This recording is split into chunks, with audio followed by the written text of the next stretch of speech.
Vamos a comenzar ya la mesa, que vamos con un poquito de retraso. Bueno, es una mesa que va a tratar de dos temas diferentes, ¿no? Uno sobre osteoporosis y uno sobre medicina regenerativa. Vamos a empezar por la doctora Lola Fernández de la Fuente Bursón, que viene de Sevilla expresamente para contarnos esto, así que bueno, tendrá cosas muy interesantes que contarnos seguro. Ella ha estudiado en Sevilla, allí ejerce una práctica plenamente privada en el Hospital Infanta Luisa de Sevilla, tanto a nivel de investigación como a nivel clínico. También es docente de la Universidad de Sevilla y vamos a por ello. Adelante. Hola, buenas tardes. Gracias por la presentación y, ante todo, gracias por contar conmigo y por darme la bienvenida en vuestra tierra, aquí como sevillana de incógnito. Mi tema de hoy era terapia regenerativa, aplicabilidad y disponibilidad más allá de los ensayos. Teniendo en cuenta esto, he realizado un enfoque bastante práctico, espero, y vamos a ver qué os puedo aportar para resolver la pregunta que me proponíais.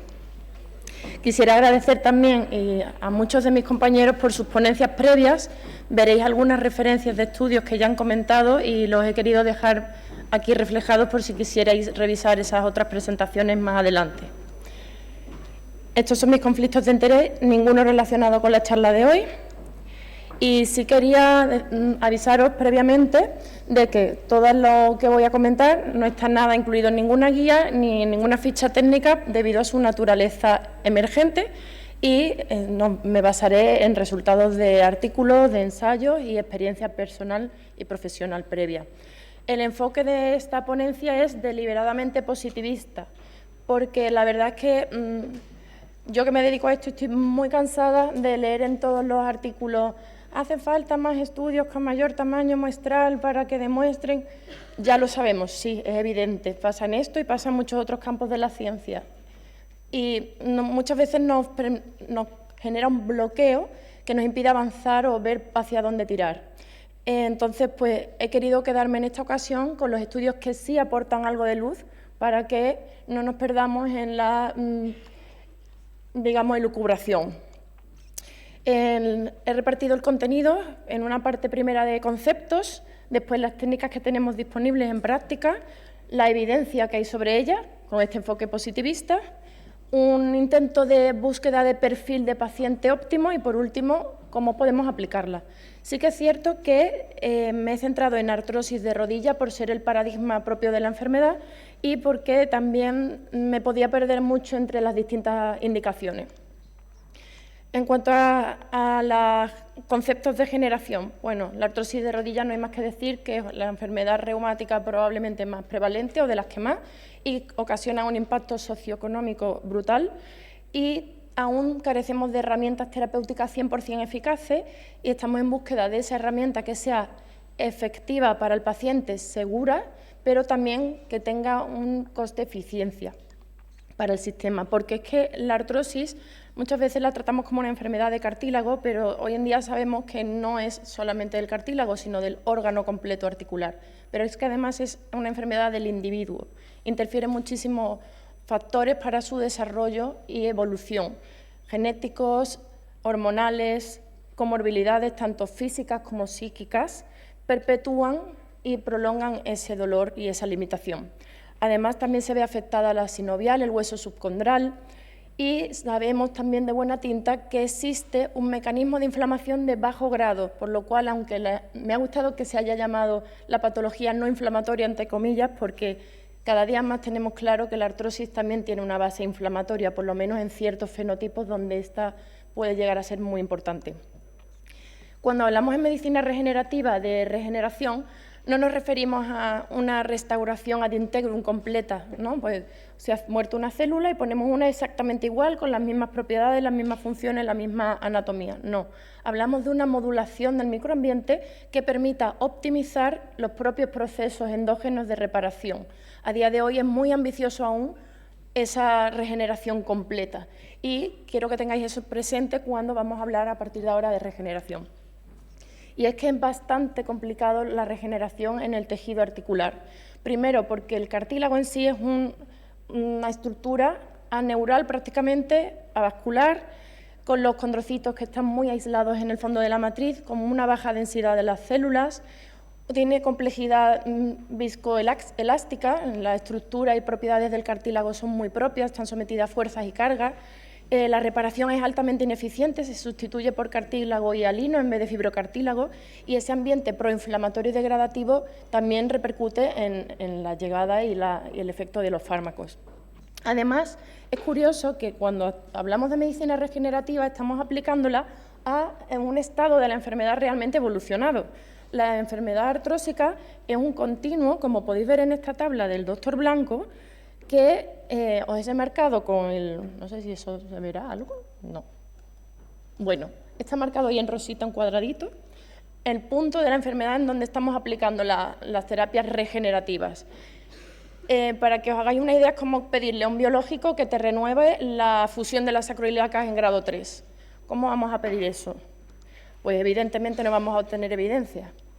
En cuanto a técnicas que tenemos disponibles en la práctica, igual tenéis señaladas con los cuadritos rositas, en las que tenemos más a mano, en la práctica habitual no, pero digamos el punto de cuidado, ¿no? Las podemos diferenciar fundamentalmente en dos tipos. Una que son los trasplantes tisulares, que fundamentalmente proceden de tejido adiposo, y luego concentrados celulares, entre los que están el plasma rico en plaquetas y también en fracción estromal vascular y aspirado de médula ósea. Estos, digamos, que serían las técnicas más similares, digamos, a MSC, las células madre, aunque no lo sean como tal, supuestamente contienen un porcentaje de estas células y van a actuar como algo parecido.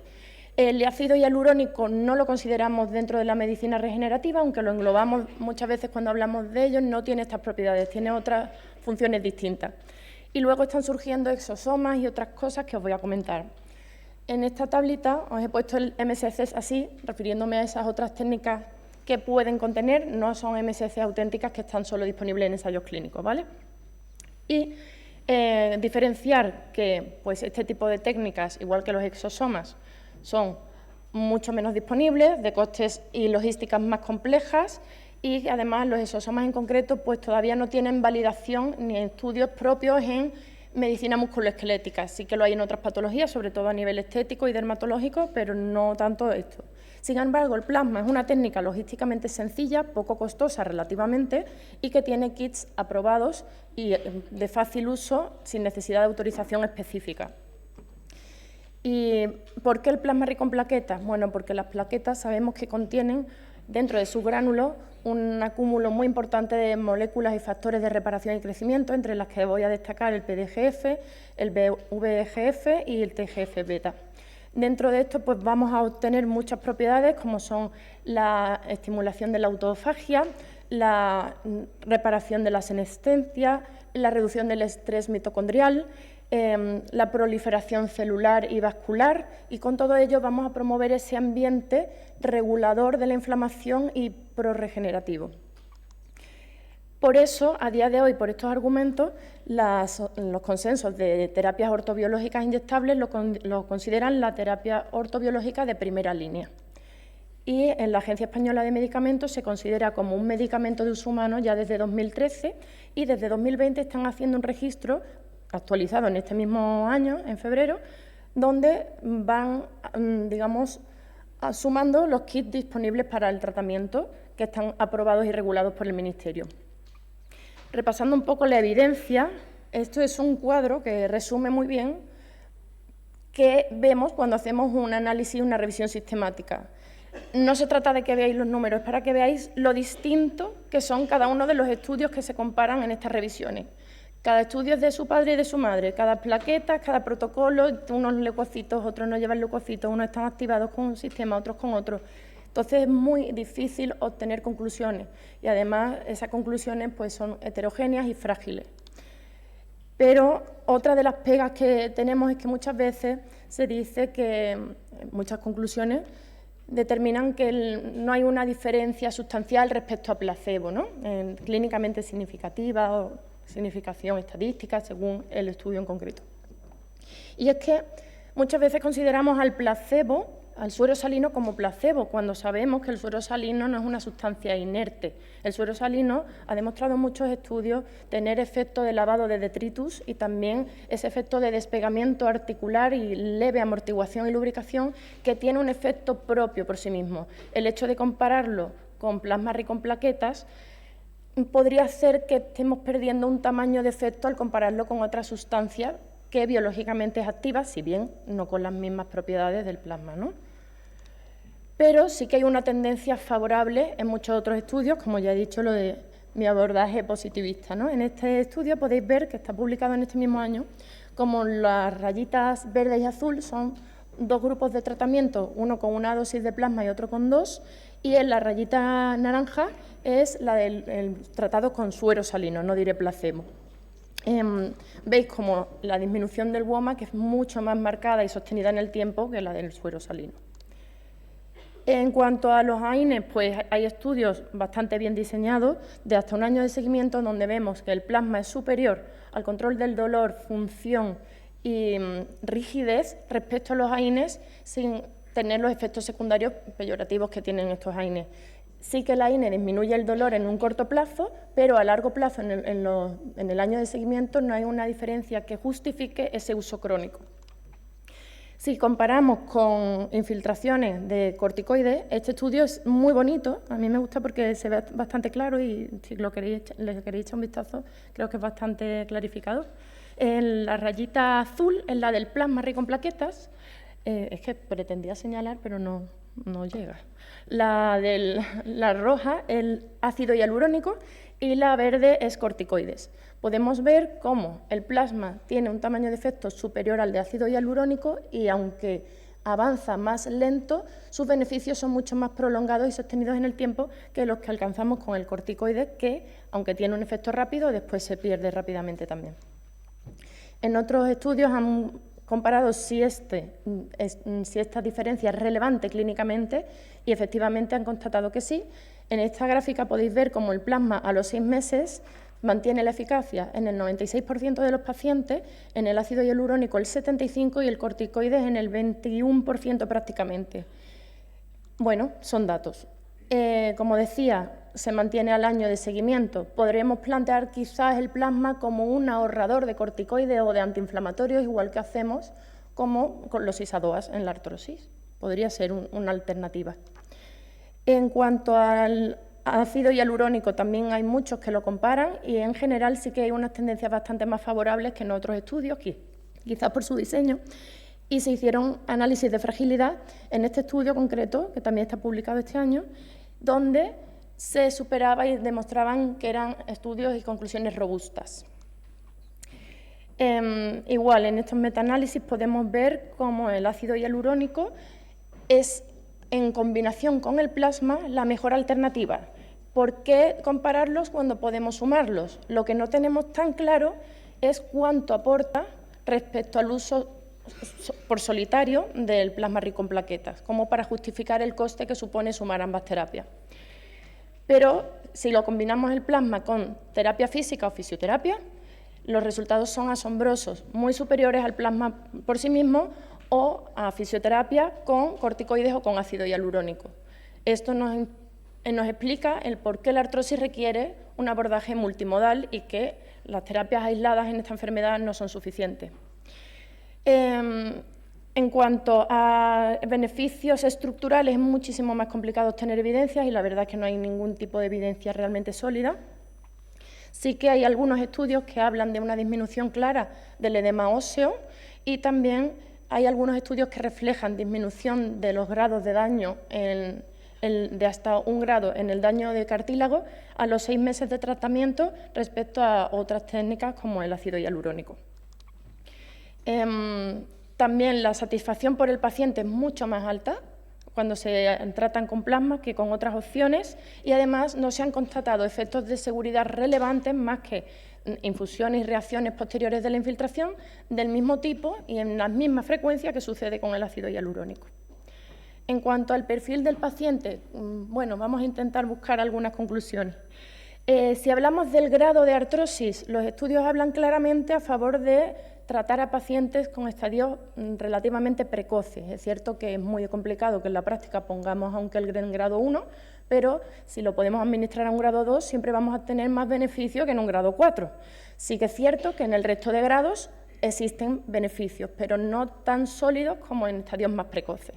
Quizás ese ha sido uno de los problemas por el que hemos tenido fallos en nuestra aplicación. Si hablamos de género, como ha hablado antes la doctora Naredo, pues en este caso sí que se ha visto que la percepción del dolor en las mujeres avanza más lentamente la respuesta terapéutica que en los hombres, aunque al final del seguimiento se igualan y no supone un cambio en cuanto al consumo de analgésicos respecto a los hombres, sin que digamos que la tendencia es más lenta, progresiva y finalmente acaba igual. Eso nos ayuda a ajustar las expectativas cuando le ofrezcamos a los pacientes los tratamientos. En cuanto a la edad, pues se ha visto que pacientes más mayores, con un promedio, este estudio de una mediana de 73 años, tienen un menor beneficio proporcional que pacientes más jóvenes, por lo cual quizás en este perfil de pacientes, para justificar el coste, no estaría tan por encima como, por ejemplo, una infiltración de ácido hialurónico. En cuanto a comorbilidades, hay estudios interesantes que no es un tamaño de efecto tan sustancial como lo anterior, pero sí que la obesidad disminuye la respuesta terapéutica. No está tan claro, hay otros estudios que dicen que al revés, pero sí que la tendencia es hacia que la obesidad disminuya los efectos, más que nada por ese fenotipo inflamatorio. En cuanto a la composición, biomarcadores, pues como hablaba antes del PDGF, se ha visto una relación directamente proporcional con el contenido de plaquetas en PDGF y sus efectos terapéuticos, pero lo más importante es que el número administrado total de plaquetas influye directamente en la calidad de la respuesta. Y eso se ha demostrado en varios estudios bastante bien diseñados. Todavía no tenemos muy claro cuál es la cantidad ideal, ni tampoco cada cuánto administrarlas, pero sí que sabemos que aproximadamente se deben concentrar entre 4 y 5 veces superior a la concentración plasmática para alcanzar efectos deseados, ya sea en una única administración o en varias sumatorias en el tiempo. Si hablamos de fenotipos, pues quizás los más esperables, aunque en todos pueda tener un papel, serían los fenotipos mecánicos y los fenotipos senescentes, aunque por las propiedades reguladoras de la inflamación podrían tener un papel en el resto de fenotipos. Y es curioso porque el grupo del doctor Blanco han creado una herramienta de predicción de desarrollo de artrosis basada en imagen, parámetros clínicos y biomarcadores, y han detectado un subgrupo de pacientes que tienen un déficit plaquetario, en el que quizás este tipo de terapia podría ser la más óptima.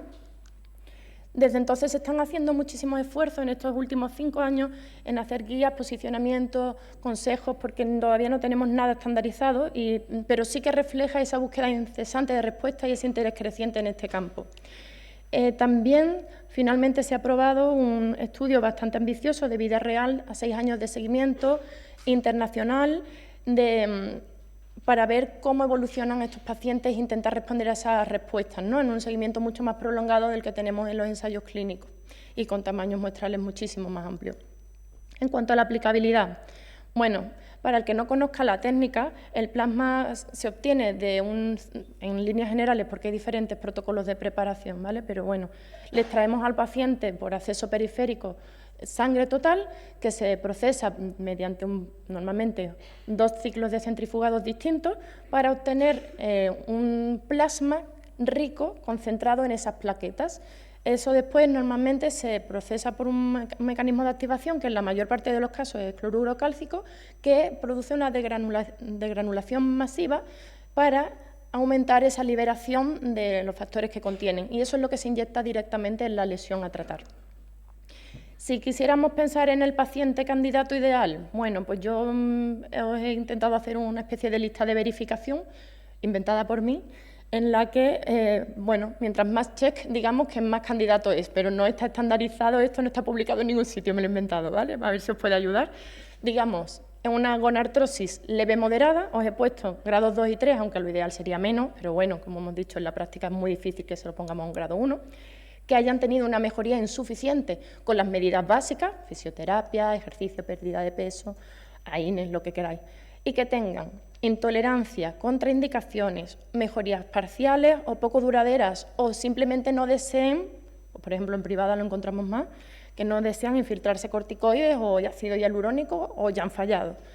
O, por otro lado, intolerancias, contraindicaciones, mejorías insuficientes, poco duraderas, como queráis, o no deseo de medicación oral crónica, porque muchos pacientes, ya agotados de tener dolor todos los días, directamente no quieren tomar más pastillas y te lo dicen así. Y, por último, una contraindicación o no deseo a una cirugía cuando esté indicada. En esos casos, el plasma puede tener un papel. ¿Cómo lo podemos hacer? Pues primero, seleccionando candidatos ideales, que tendremos que ir aprendiendo poco a poco con ellos, trabajar las expectativas con el paciente, informando de la modulación y expectativas sintomáticas más que regeneración abismal, que es lo que muchas veces vienen pensando que tienen, porque además se les vende como células madre, se te va a poner la rodilla como nueva. Hay que contextualizar ese efecto. Se recomienda, aunque tampoco está 100% estandarizado, yo he intentado, digamos, en este sentido, mojarme un poco, ¿no? Evitar AINES periprocedimiento, la semana anterior y posterior, para evitar la interferencia con la agregabilidad plaquetaria, utilizar protocolos estandarizados, a ser posible, siempre que sea posible, técnicas ecoguiadas, sobre todo en articulaciones complejas, evidentemente. El ciclo de infiltraciones tampoco está muy clara la frecuencia, lo habitual, entre una y lo más normal y aconsejable, 3-4 sesiones, separadas de en torno a una y más bien 2-4 semanas. Los cuidados posteriores, parecidos a una infiltración normal, reposo funcional relativo un par de días posteriores, aplicar frío si hay inflamación, analgésicos y no antiinflamatorios y medir respuestas, por lo menos en práctica clínica, un EVA de dolor y función pre y post, o por lo menos en cada sesión que venga le podéis preguntar, por lo menos lo aconsejable, ya porque WOMAC a lo mejor va a costar más. Y si queréis saber un pelín más, hicimos en el grupo de intervencionismo de la SER un manual que se entregó en este congreso pasado. Sí que es verdad que no se entregaron muchos, pero bueno, si queréis echarle un vistacillo, porque es cierto que en el grupo de regenerativa también de la SER presentamos este póster en el congreso de este año, en el que se ha visto, se pasó una encuesta a los socios a través de las vías oficiales de la SER. Pocos respondieron, la verdad, pero de entre las respuestas se vio que había un interés alto por la medicina regenerativa, sobre todo en encuestados jóvenes, aunque sí había un gran desconocimiento e interés por la formación en este campo. Y se detectaron como barreras más importantes para la implantación la falta de accesibilidad a estas técnicas, sobre todo en pública, y la falta de formación específica. Así que, bueno, como conclusiones, yo diría que la artrosis, recordemos, que no es una enfermedad solo de cartílago, sino de sinovia, hueso subcondral, metainflamación y biomecánica, que además el plasma en este sentido cobra pleno sentido fisiopatológico, que ofrece beneficios sintomáticos relevantes en pacientes indicados, con un perfil de seguridad excelente, que antes de seguir investigando, que por supuesto hay que hacerlo, tenemos que conocer bien las herramientas que disponemos, y todavía nos queda mucho por conocer en el plasma, y que para avanzar a la nueva era de la reumatología disponemos de técnicas muy prometedoras. La ecografía en técnicas avanzadas e intervencionismo ecoguiado, poco invasivo, no nos podemos quedar atrás, las otras especialidades nos están comiendo el pastel. La medicina regenerativa ha llegado para quedarse y pronto las terapias celulares. Hemos hablado mucho de la era prebiológica, pues a lo mejor estamos en la era preregenerativa o precelular y nos vamos a quedar dormidos cuando vamos a comenzar. Muchas gracias.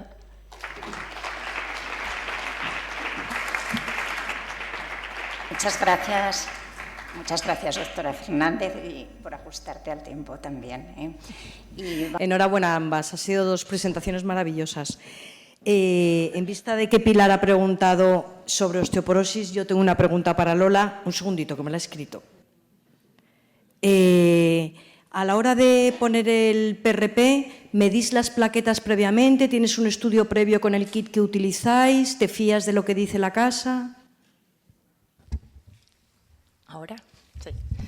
Pues mira, en la práctica rutinaria no se suele hacer la medición. Sí que hay una garantía del kit, porque está aprobado y validado por el Ministerio, de que contiene un porcentaje X en cada kit que te garantiza que tenga los mínimos deseables, ¿no?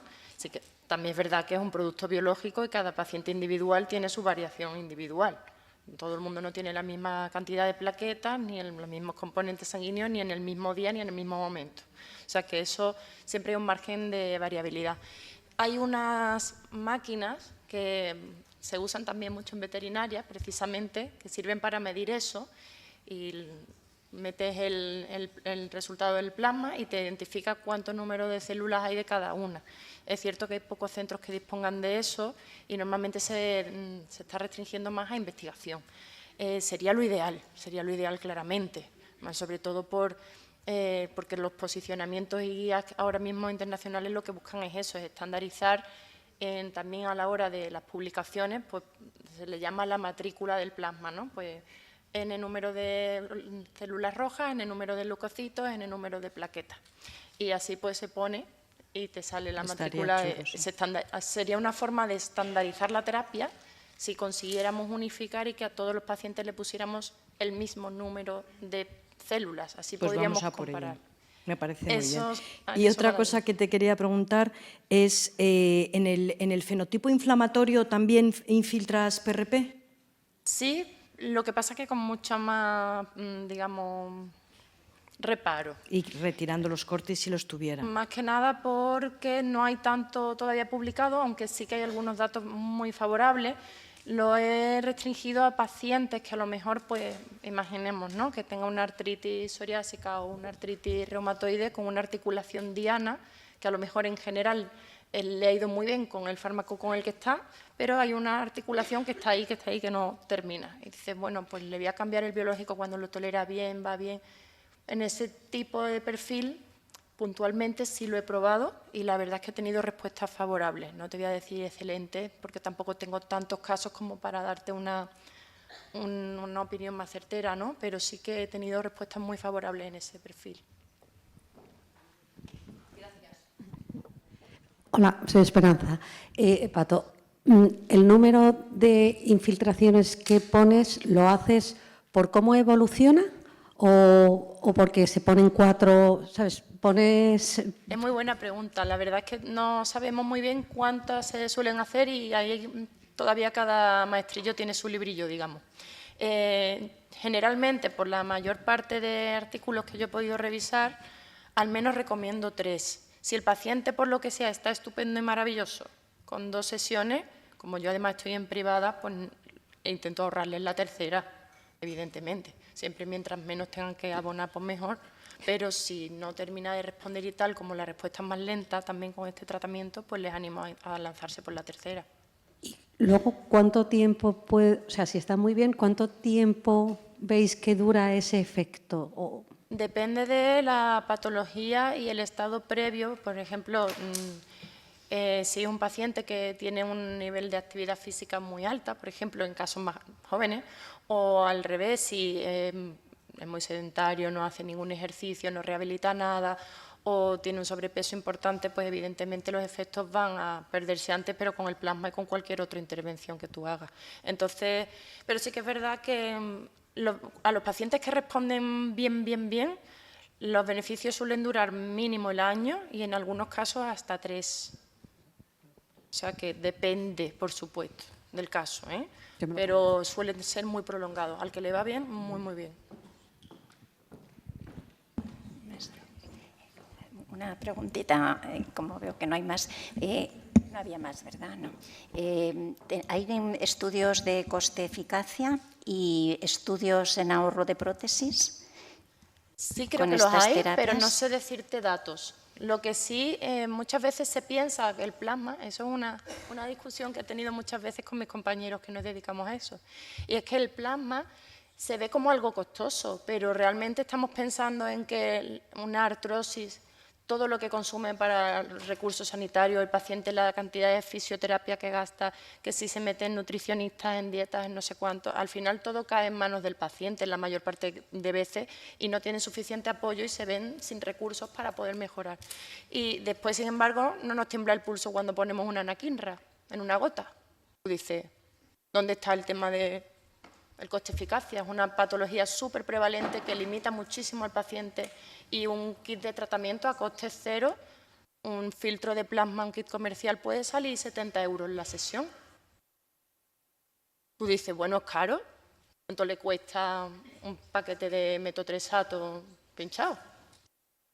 Pues todo es cuestión de perspectiva.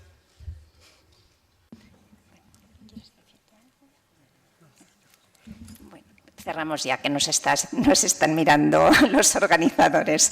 Bueno, muchas gracias a las ponentes por las excelentes presentaciones. Gracias a todos.